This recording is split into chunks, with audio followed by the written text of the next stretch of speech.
All right, welcome in to those of you who are watching uh, the video. If you did not make it to class this morning, um, and thanks for being here. For those of you that are here, we are going to go ahead and get into Savas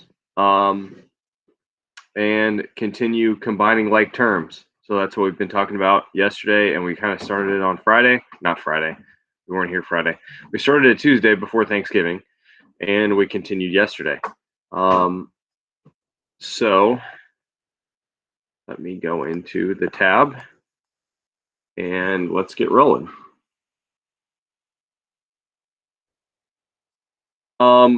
So we are going to continue with combining like terms today. This is kind of an easier one. It's not going to let us write on the screen, so I'm going to pull up a Jamboard here in a second. But as we've been talking about the last couple days, when we talk about combining like terms, we look at letters, right? If we have numbers that are just numbers, those are like terms with other numbers. We can combine them, right? We call those integers in some cases. In this case, we have decimals, right? But those are just numbers. We also have a coefficient.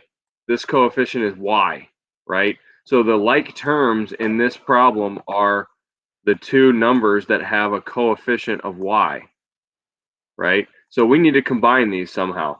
Well, this is something we've already kind of learned how to do, which is we are adding and subtracting with negative numbers, right? We did this in 7th grade, really. This is kind of review from 7th grade. So we have a negative 3.5y minus 6.2y.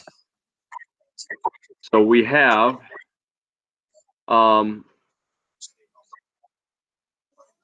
what we've got is, all right, hold on.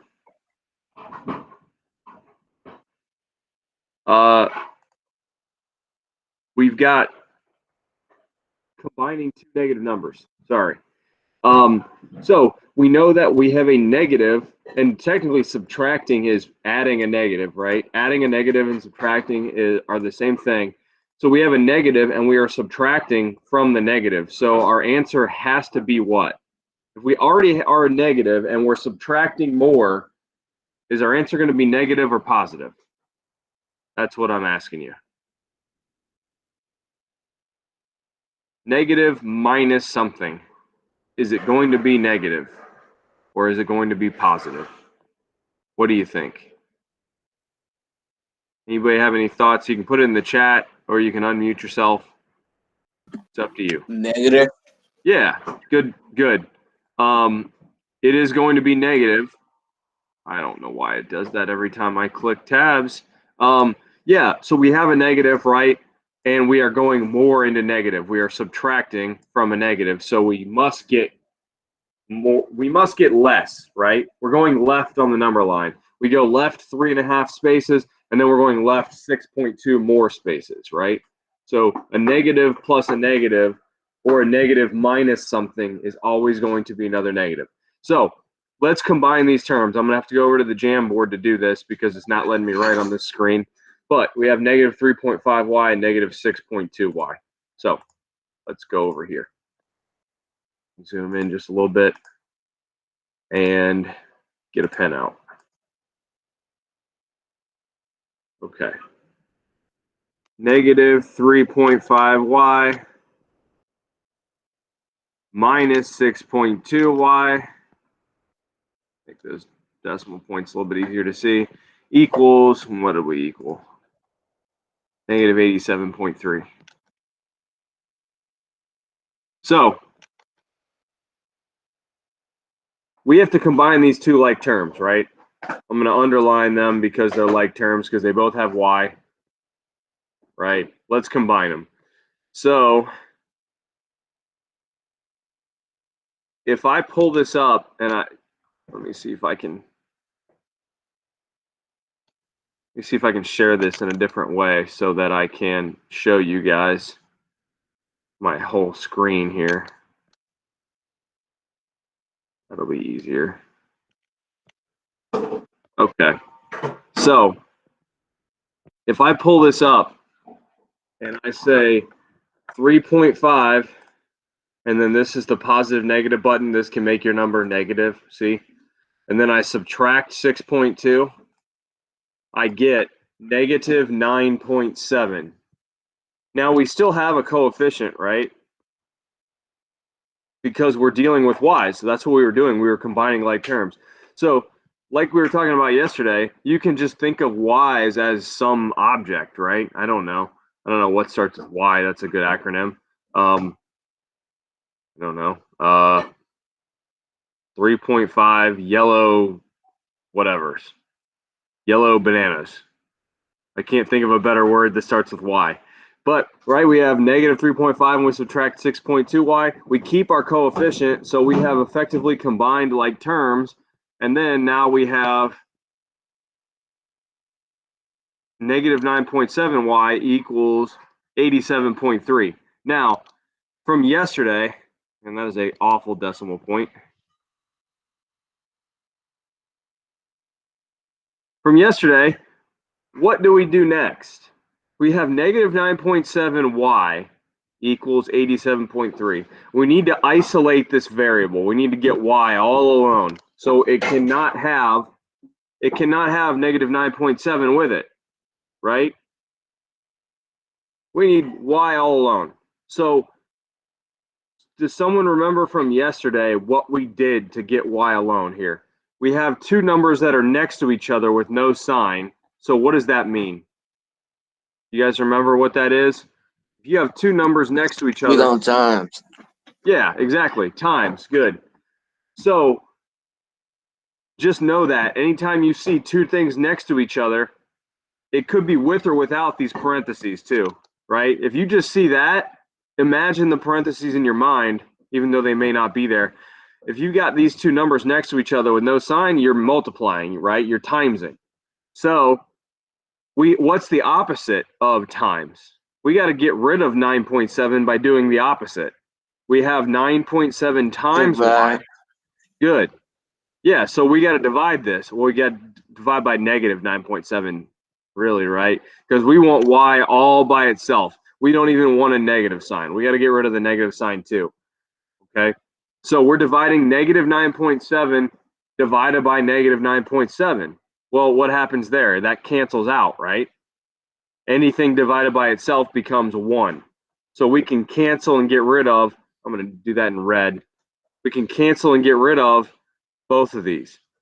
What's our last step? If we divide the left side by 9.7, we always have to do what?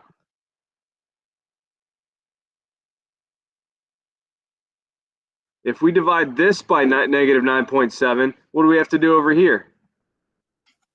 The same. So 87.3. Yeah. Right. We got to do the same thing to 87.3. Whatever we do, here's the equal sign, right? Whatever we do to one side of the equal sign, we must do to the other side, right? We have to have balance at all times. We must do the same thing. So I'm going to divide this by negative 9.7 as well, right? Because whatever I do to the left side, I have to also do to the right side. You have to always do the same thing. If I were to add 2 to the left side, I would have to add 2 to the right side. Now that wouldn't really do me any good in this problem, but you get what I'm saying, right? If we subtract 7, we got to subtract 7. If we multiply, if we times by 1/2, we have to times the other side by 1/2. We always have to do, if we are trying to cancel out and get rid of something, we have to do the same thing to the other side to make it work. Okay, so let me pull the calculator up because this is a tough one, right? This is not something we're going to be able to do in our head. So let's clear this out, and we will go 87.3, and then I'm going to use my negative button right here, the positive negative button, to make it a negative number. And then I'm going to divide by 9.7 with a negative sign. Now, we know from our rules from the other week that a negative divided by a negative is what? If we have signs that are the same in multiplying or dividing, what happens to the answer? Is it going to be positive or negative? It's going to be positive, right? Right. Yeah, the two negative signs are going to cancel each other out, right? If we have signs that are the same in dividing or multiplying, you're going to have a positive answer. That's different from adding and subtracting, right? We said up here in this add and subtract, if we have a negative minus another negative, or we have a negative and a subtract, we have to have a negative, right? If signs are both negative, we stay negative. It's different for multiplying and dividing. So I'm going to hit the enter button now. And I appreciate the feedback from those of you guys that are on the meet. Let's hit the enter button and see what we get. Okay, well, we got a positive answer, so that's what Brandon was saying, right? We had a negative divided by negative, so we have to get a positive answer. And our answer is 9. That works out to an even number, which is nice. A lot of times when we divide decimals, it doesn't work out to an even number, but this does. So let's do a couple more problems and let's work on these, okay? They're tricky because there are usually 2 or 3 or 4 different steps in doing these, right? The first thing we had to do here was we had to subtract with negative numbers, which is kind of tricky. So we combined like terms, and then we had to divide to get rid of our coefficient of negative 9.7, and then we had to do the same thing to the other side, right? So there's 3 steps on that one. One of the ones we did either yesterday or last Tuesday, there were like 4 or 5 steps. It was a very tricky one, okay? Let's go back to Savas. They're going to show the exact same thing I did, right? Negative 3.5 and negative 6.2, they combined them just like I did into negative 9.7. Divide both sides. They can't really show you the slashes to cancel out 9.7, but that's exactly what I did, right? I canceled out 9.7s and the negatives, and then a negative divided by negative is a positive, and they got 9. So we did it right. Something's good here. Yeah. All right, so we got 2 more here. Oh, and I meant to say this. If you are following along in the textbook, I totally forgot here, but if you are following along in the textbook, we are on page. Where are we at here? 90 something.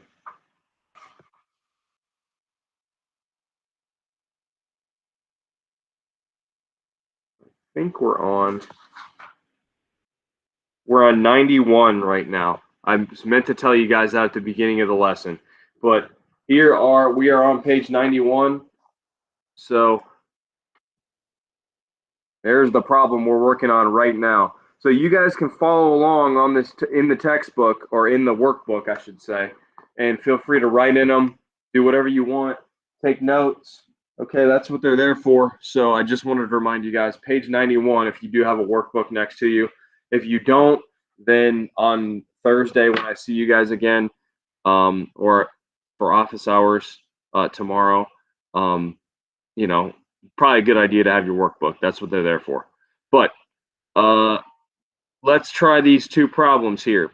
We got some tricky stuff because one of them's a fraction problem, one of them's a decimal problem, but in the end, we're really just doing the same thing. We are combining like terms, right? So let's try them out.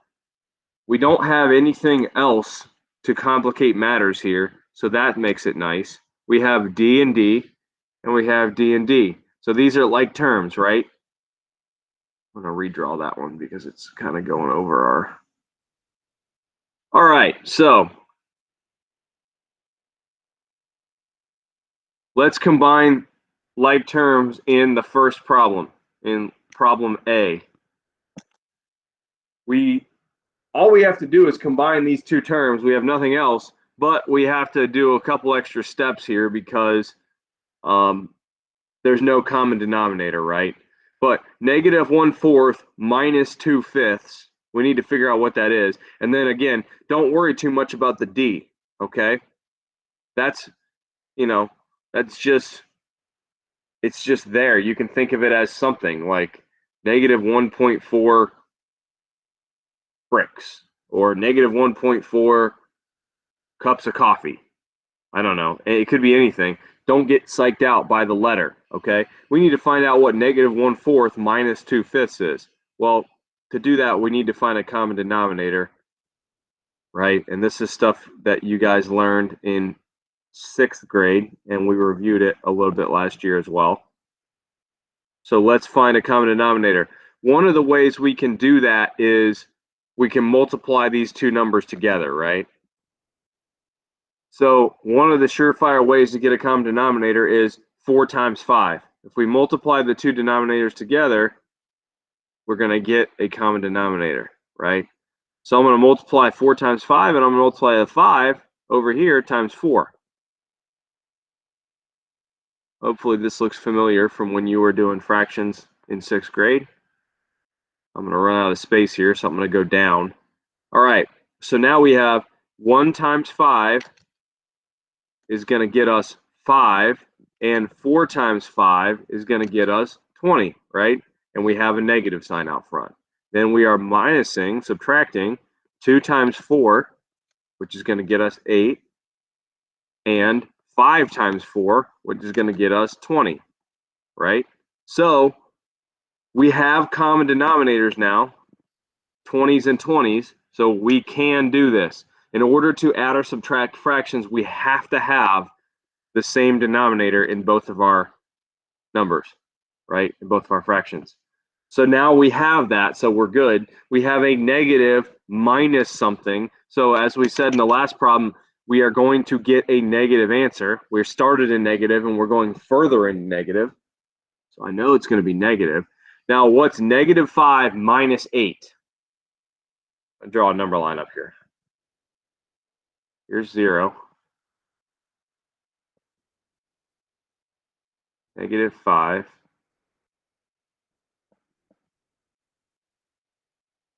What's negative 5 minus 8? Well, let's check it out. Let's do it on the number line. There's another way to do this too,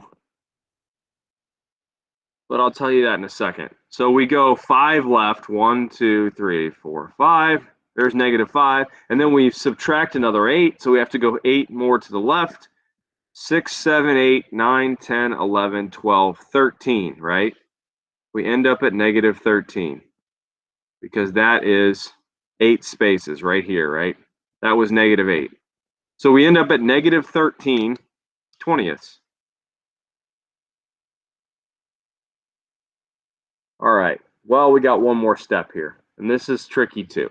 I know these fraction ones are hard, so we'll do more of them to practice, but we have negative 13 20ths, and I'm going to have to clear this and when we do the second one, equals 39.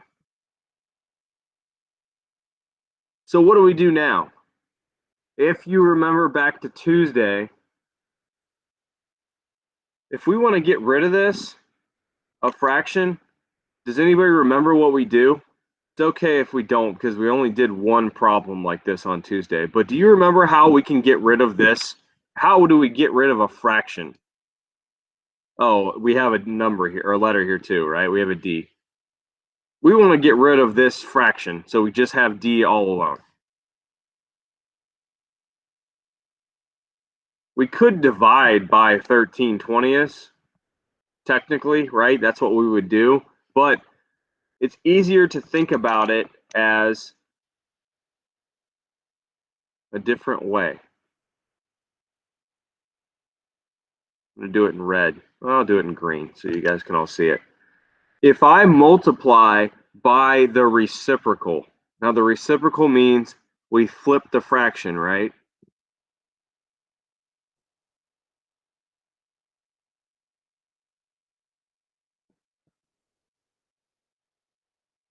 Guess what? Look what we can do now.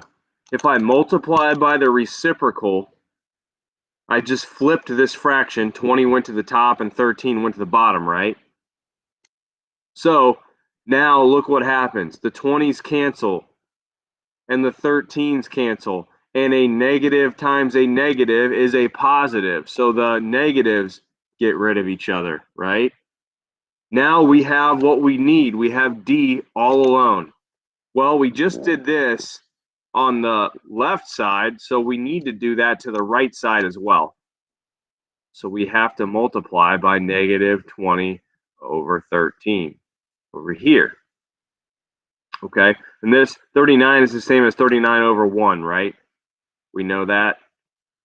We know that 39 is the same as 39 over 1. So you could literally just go 39 times 20 and 1 times 13. But then you're going to have to reduce. So I'm going to take a shortcut here, and I'm going to reduce right now, because we know that 13 goes into 39. Oh, that's not the color I wanted. 13 goes into 39 3 times, right? 13, 26, 39. Those are multiples of 13. So these would cancel into a 1 and a 3, right? 39 divided by 13 is 3.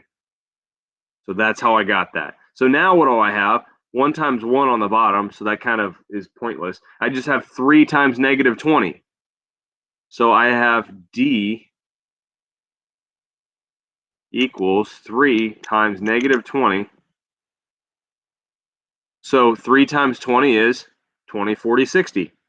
Negative 60, right?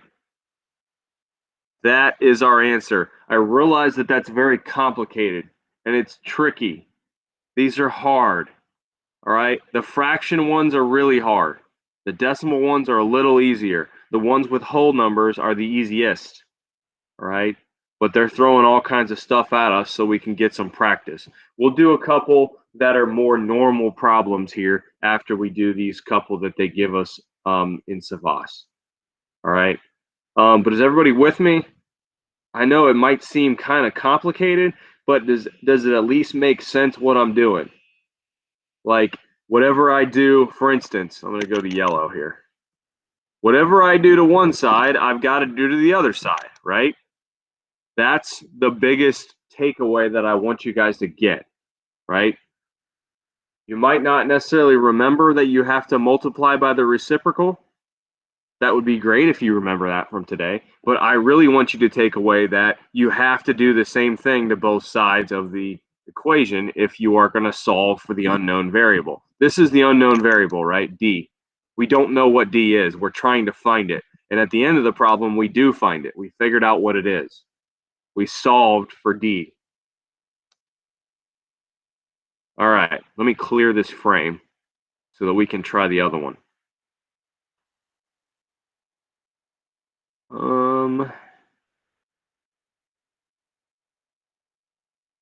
And go back to, okay, I don't want to see you.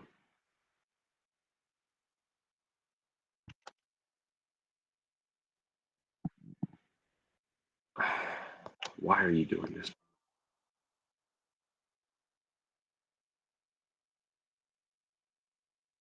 All right, just had to wait. Just had to be patient, Levine. All right, let's try this other one.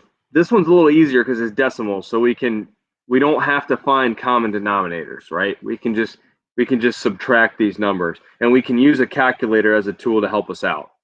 All right, so we got negative 9.6 D minus negative 12.81 D. So D's are our common variable, or like terms, not common variable. These are like terms, so we need to combine them, right? So let's do that. Now we have a minus here. So first off, what happens to a minus? If you subtract a negative, if you have a double negative, what happens to them? You guys remember from some? Turn it into a positive. Yeah, good. Turn those into positives. I kind of messed that up, right? Anytime you see a double negative, you turn them into positives, right? Like I told you guys last year, I had a student that nicknamed that, and he used to call it plus that plus. That was his nickname for it, so it's kind of stuck with me. If you have a double negative minus a minus, you have to make them pluses. Make them plus that plus, okay? So what we really have here is negative 9.6 plus 12.81, and they both have D's with them, coefficients, right? So let's try that in the calculator. 9.76. We have to use the plus minus button here to go negative. And then we plus 12.81. Boom. So we get 3.05D equals 8.54. So that was our first step as we combined our like terms, right? Just for the sake of showing you it's true, I'm going to do 9.76 with a negative, and then I'm going to subtract 12.81 with a negative. I am putting this in now as minus a minus instead of plus. Guess what? We get the same answer. Do you see right here? Up here? Negative 9.76 minus a negative 12.81. The calculator obviously knows that if you minus a negative, then you are adding, right? So the calculator got the right answer. Shockingly, right? Calculators usually don't get answers wrong, unless you punch the numbers in wrong. Now we got one more step here, okay? We need to get D all alone. We need to isolate the variable, right? That's what we mean by getting D alone. We need to isolate the variable. So what do we have to do? We have 3.05 D. That is times, right? Because they're next to each other with no sign. So you can imagine if there were parentheses here or something like that. So what we need to do, the opposite of times. The opposite of times is divide. So let's divide both sides by 3.05, right? Because whatever I do to one side, I have to do to the other side. That's the rule. Now, obviously, the 3.05s cancel each other out, so we have our D all alone. D equals what? Well, let's find out in the calculator. 8.54 divided by 3.05. The answer is 2.8. There we go. And we always like to circle our answers at the end to know or to show that we are finished and to really to make it easy to see the solution to the problem. If somebody's looking at your work, especially if a teacher's looking at your work, trying to grade it, circling it makes it a lot easier to see the final solution, right? So we ended up with D equals not negative, D equals positive 2.8, right? Because that's what this thing equaled. All right. Are we doing better with knowing when to divide and multiply and add and subtract? We'll do a couple here. We'll do a couple with adding and subtracting here before we go on. I'd like to try a couple more of those, especially for those people who weren't here on last Tuesday. So let me clear this out.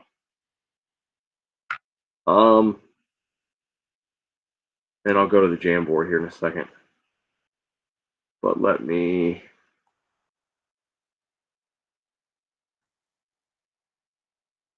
switch over to another tab.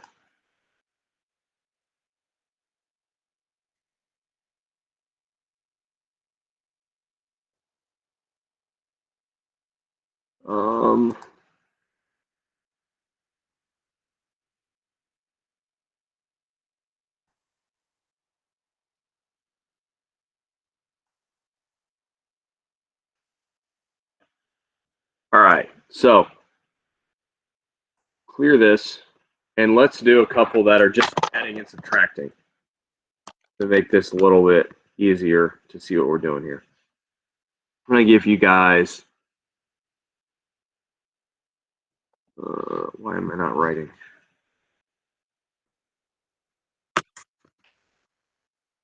There we go.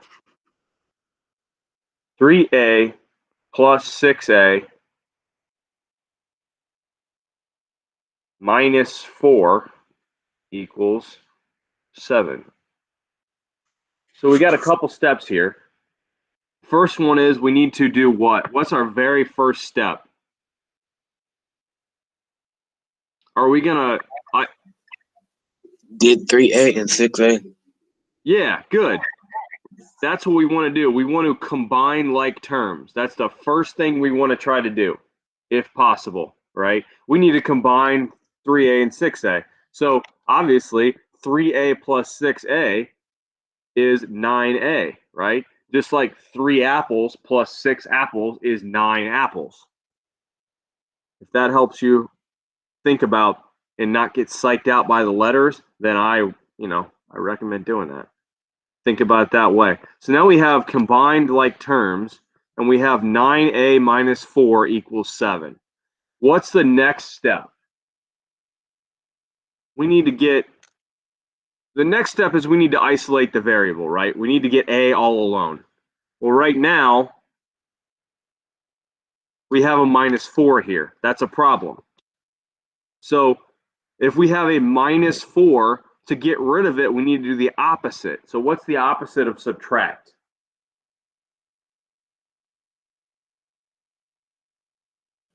Add. Yeah, we're going to add 4, right? So if I have a negative 4 and I add 4, that's going to be 0, right? So that's going to help me basically get rid of that, right? Minus 4 plus 4. 4 minus 4 is 0, right? So negative 4 to positive 4 equals 0, so they get rid of each other. So now we just have 9A. We're one step closer. But whatever I do to one side, I've got to do to the other side, right? I added 4 here, so I have to add 4 here. So 7 plus 4 is 11, right? 7, and then 8, 9, 10, 11. Those are my daughter's favorites. She's 2, and she skips 5 and 6, but she'll go 1, 2, 3, 4. She really starts at 8. She's 1, 2, 3, 4, 8, 9, 10, 11, and she skips a bunch of numbers, but she's learning. So now what's our last step? We have 9A equals 11. This is times, right? 9 times A. So the opposite of times would be divide. Whatever I do to one side, I must do to the other side. And the 9s will cancel each other. I'm going to do that in red so that we see the 9s are canceling each other, right? Because just like a negative 4 and a plus 4 equals 0, a 9 divided by 9 equals 1. So now we just have 1A, which we can just write as A, right? If we have 1A, we just have A. So A, we now have isolated the variable. That's what we want. We want A all alone, and A equals 11 over 9. Or if we wanted to simplify it, this is a perfectly acceptable answer for me. On Savas or on like the map test, they may ask you to write it in as an improper or not. They might, this is an improper fraction. They might ask you to write it as a mixed number, right? So if we have 11 ninths, we have 1 whole in there, right? Because 9 ninths is a whole, and then we have 2 left over, right? 9 ninths makes a whole, 11 ninths is 1 whole, and 2 ninths left over. So both of these answers are correct, right? 11 ninths or 1 and 2 ninths. I could have made that number, if I would have thought about my problem a little bit, I could have made the number come out to be even, but I didn't think that through well enough. I just made up random numbers. So we kind of talked about if we have a minus, we need to add. Let's do one more, and let's do, I don't know.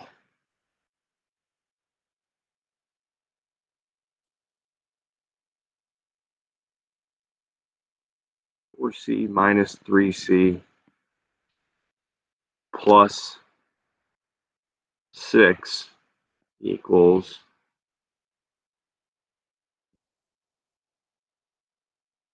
9. All right. 4C minus 3C plus 6 equals 9. Our first step is we need to do what? Are we going to try to combine like terms first, or are we going to try to isolate the variable first?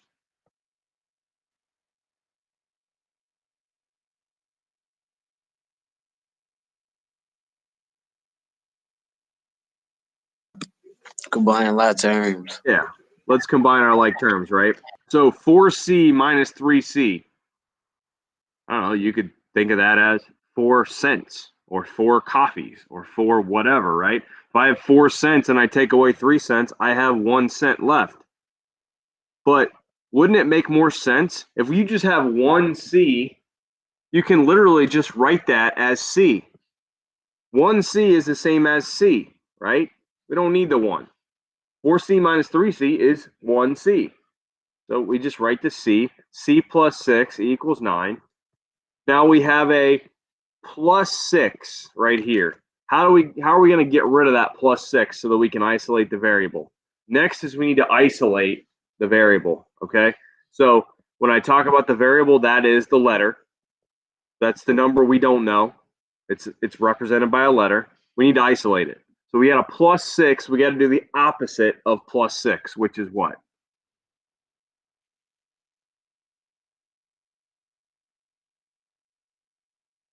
The opposite of plus would be subtract, right? The opposite of adding is subtracting. So whatever, well, we'll get there in a second. If I have a plus 6 and a minus 6, what's 6 minus 6? 0, right? So they get rid of each other in effect. So all we have left here is C. We have accomplished what we wanted to accomplish. We have isolated the variable. We have one more step. Whatever you do to one side, you must do to the other side, right? So I have to subtract 6 to this side to follow the rules. So since I subtracted 6 here, I subtract 6 here. Now that's pretty easy. 9 minus 6 is what? 3. So we have solved the problem. The unknown variable, the letter C in this problem, is equal to 3, right? So if I were to plug in 3 into this problem right here, instead of the letter C, 4 times 3 is 12, 3 times 3 is 9, 12 minus 9 is 3, right? Plus 6 is 9. So 9 equals 9. So we proved that we are correct. If we go back and plug in the numbers into our original problem, we can prove that we're correct, right? And we did that. 4 times 3 is 12, 3 times 3 is 9, 4 minus 9 is 3, 3 plus 6 is 9. And this equals 9, so we're good. Are we making a little bit more sense now? Are we starting to get this? The ones with adding and subtracting are easier typically than, than the ones with dividing. And the ones with regular numbers, integers, or decimals are much easier than the ones with fractions. But you will see some that have fractions, I bet. If I were to take a guess, you will see some that have fractions on Savas. So just be prepared. Let's do, let's see if they have one more for us to do on Savas. Maybe they'll have a fraction here.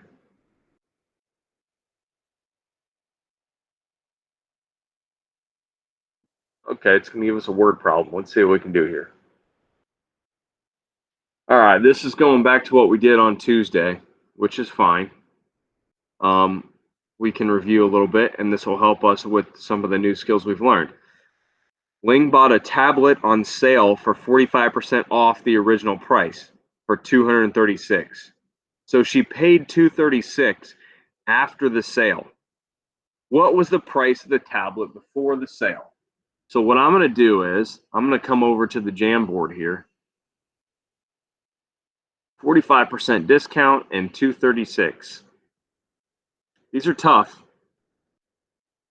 So here's the whole price. P. We'll call that's a terrible box. Let me redo the box. Awful. This whole price, the full price of the item, is this box, right? Oh, I gotta share my screen with you guys. Sorry.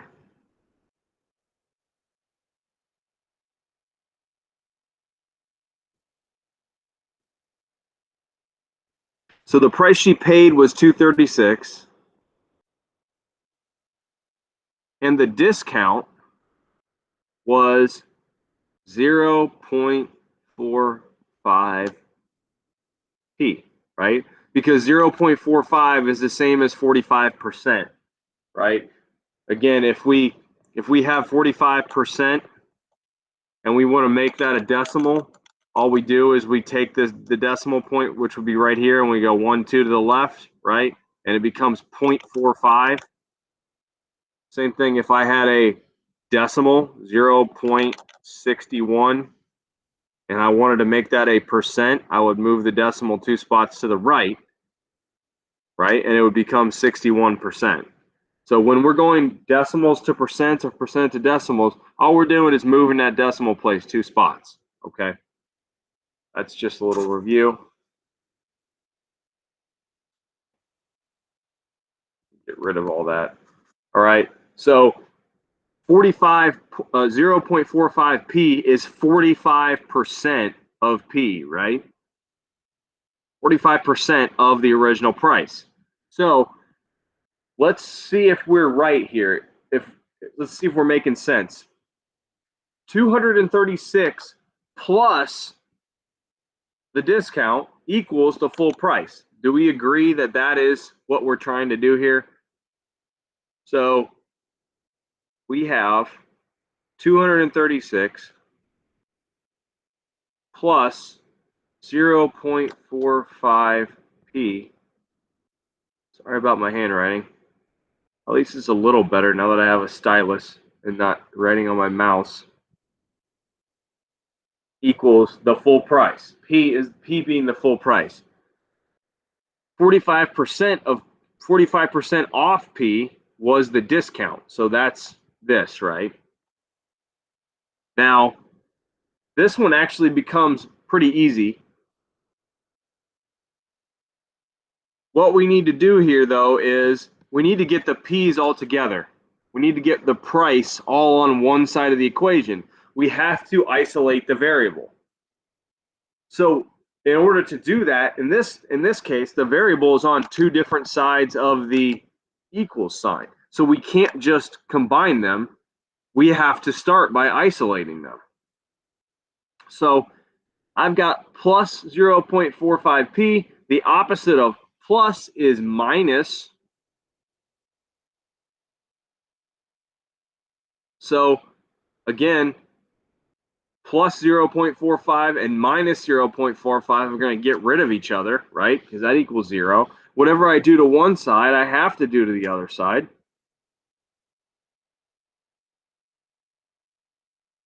So we're going to bring down our 236.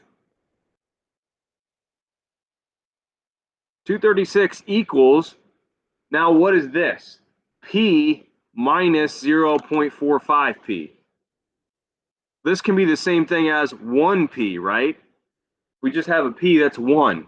So what we need to do is go to the calculator and say 1, we have 1p, the full price, minus 0.45 of that, minus 45% off, leaves us with 55%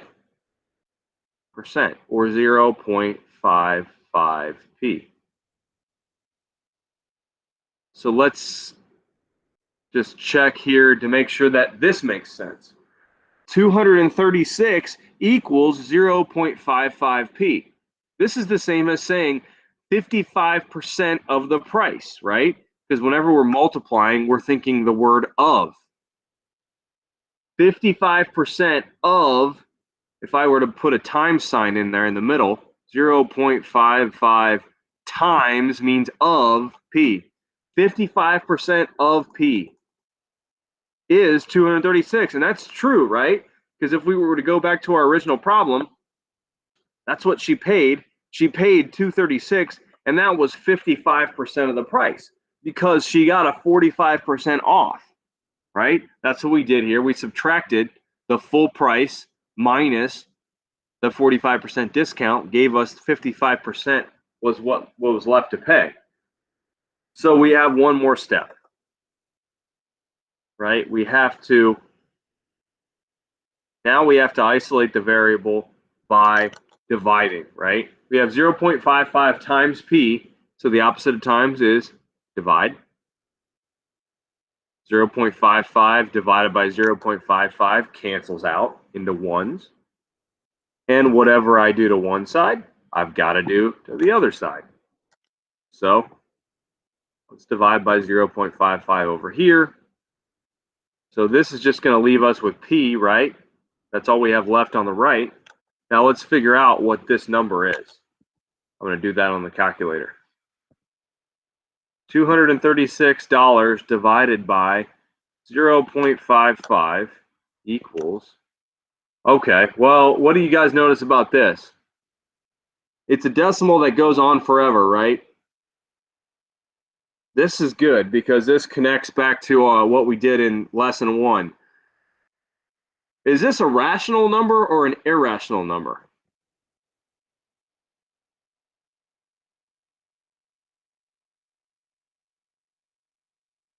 Does anyone remember back from from unit 1?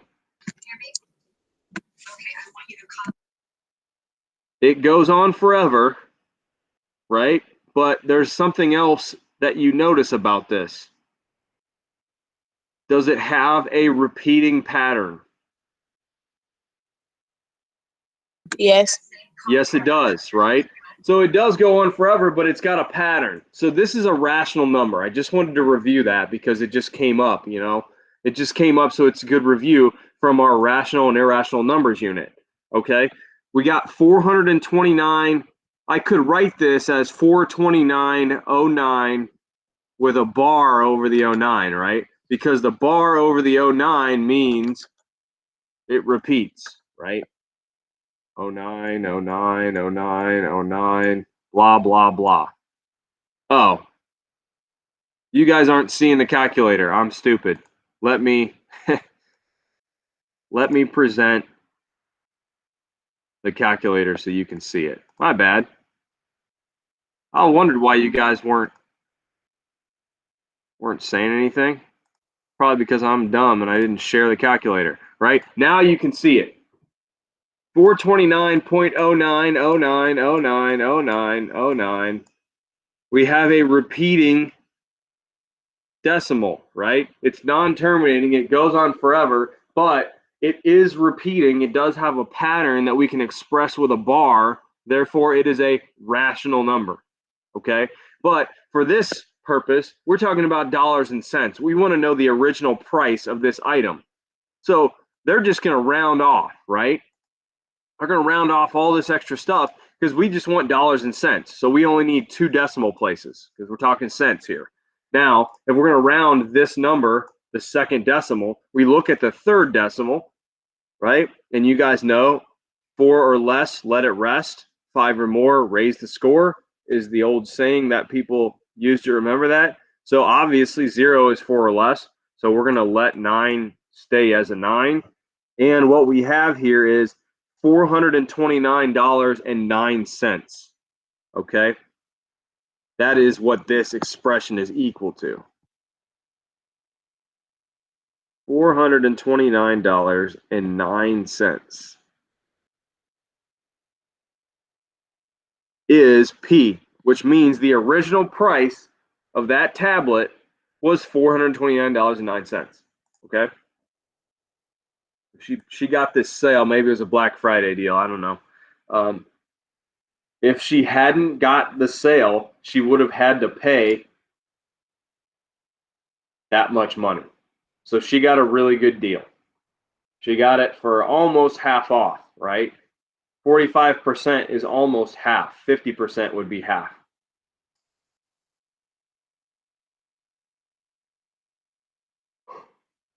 Oh, excuse me. haven't had my coffee yet.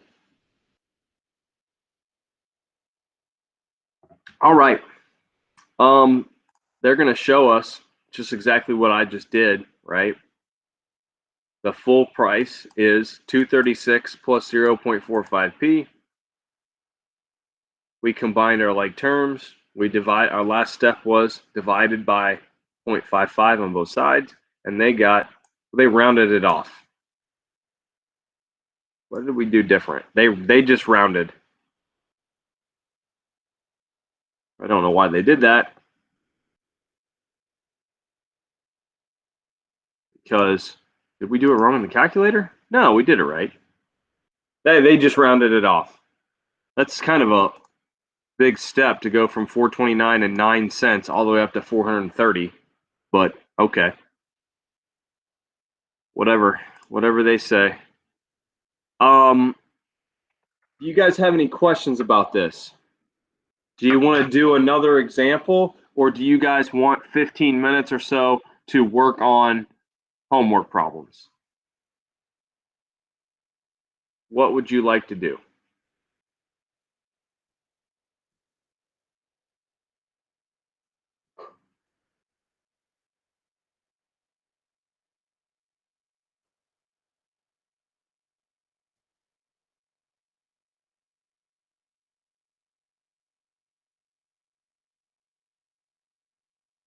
I'm not hearing any. Oh, we already did that one. Well, let's finish this one up. We'll do the last. Let's do the last problem here because I think it's just dragging. We can drag.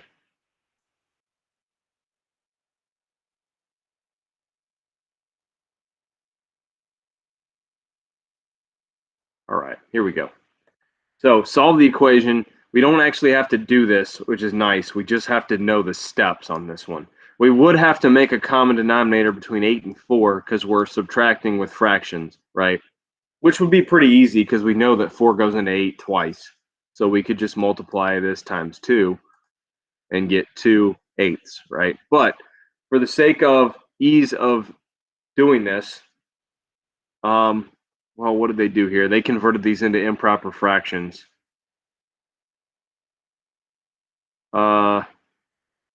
Okay, so they're just reviewing the steps here. First, change the mixed numbers into improper fractions in simplest terms. So that would be this, right? Oh, that goes here. My bad. Right? 4 times 4 is 16, plus 1 is 17, so they got 17 fourths. 8 times 7 is 56, plus 5 is 61, so they got 61 eighths. Then we have to find a common denominator. That's the second step. So they did this.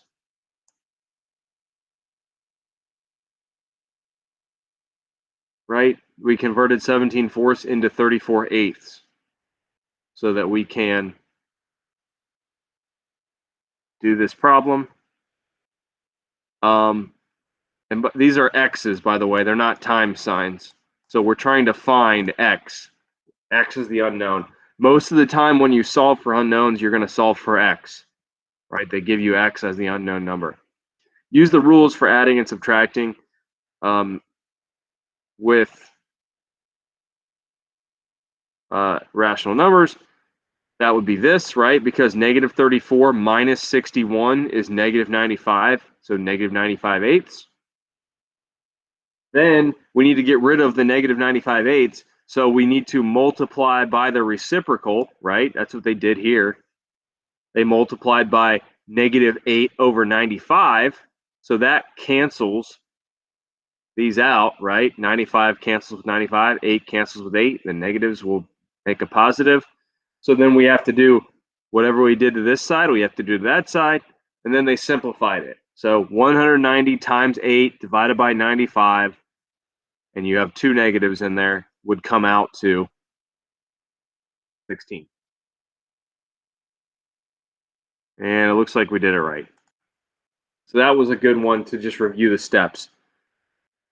Review the steps that we need to take without having to do all the work. They kind of did the work for us, and we just had to put them in order. Okay, but it's important to know the big one that's tough to remember is this multiplied by the reciprocal. If you have a fractional coefficient that's attached to x, like this negative 95 over 8, in order to get rid of a fraction that's attached to a variable, we have to multiply by the reciprocal. And the reciprocal, of course, means flip it, right? Those of you guys who had me in 7th grade, we learned all about that. I'm sure those of you guys who had other people in 7th grade did too. I hope so. But you know all about the reciprocal. The reciprocal means flip it. Because anytime we multiply a fraction by its reciprocal, it will cancel out into 1 and disappear. In effect, disappear. Not technically, but it will cancel out. All right, that is the end of lesson 2-1. Do you guys have any questions for me?